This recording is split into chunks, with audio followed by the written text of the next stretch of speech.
The media are treating Jeff Flake and Bob Corker as truth-telling heroes, and the reason isn't hard to figure out.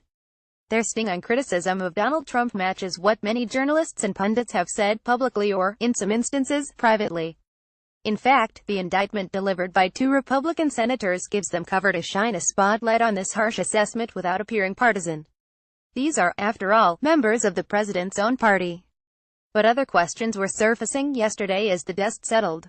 Namely, if Flake and Corker are so appalled by Trump's conduct in office, why are they quitting it? Is the very act of saying they won't run again that has liberated them to rip the president in such personal terms. But that same act means they are instant lame ducks with dwindling political power, and won't be around after 2018. This is, interestingly enough, a critique that's gaining traction on the left as well as the right. Flake has a ready answer, which is that he couldn't win the GOP nomination back in Arizona without catering to Trump and Trump voters. Corker has just said he wanted to be done after representing Tennessee for 2 terms. The flip side of their pending retirements is that the Steve Bannon wing of the Republican Party is happy they're bailing out. Bannon is leading a drive to replace Trump critics in Congress with populist candidates who will be more supportive of the president, if that is, he can help get them elected. On the conservative side, New York Times columnist Ross Douthat, not a Trump fan, portrays the two senators as, well, passive-aggressive. There is a small but significant Republican opposition to Trump, but its leading figures still don't want to go to war with him directly, preferring philosophical attacks and tactical withdrawal to confrontation and probable defeat.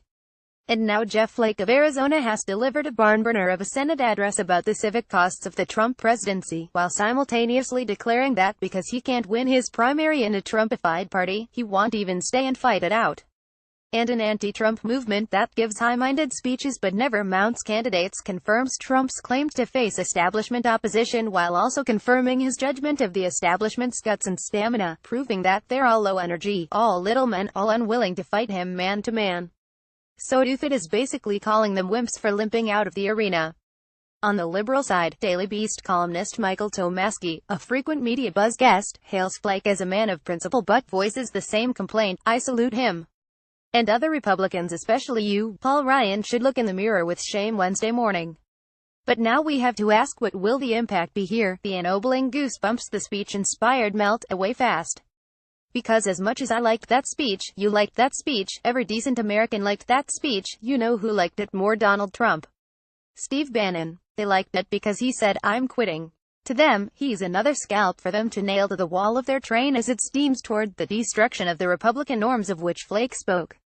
He's the second scalp they've claimed in the last month, after Corker hanging it up, unable to function in a way that will permit him to look himself in the mirror in this Trumpian surreality. So again, the two senators are seen as all talk, no action. It seems unlikely that many Republicans will join this emerging anti-Donald caucus because most of them want to hang on to their jobs. So while Flake and Corker can feel good about their press clippings, they are also stuck with the less flattering narrative that Trump has driven them out of the Senate.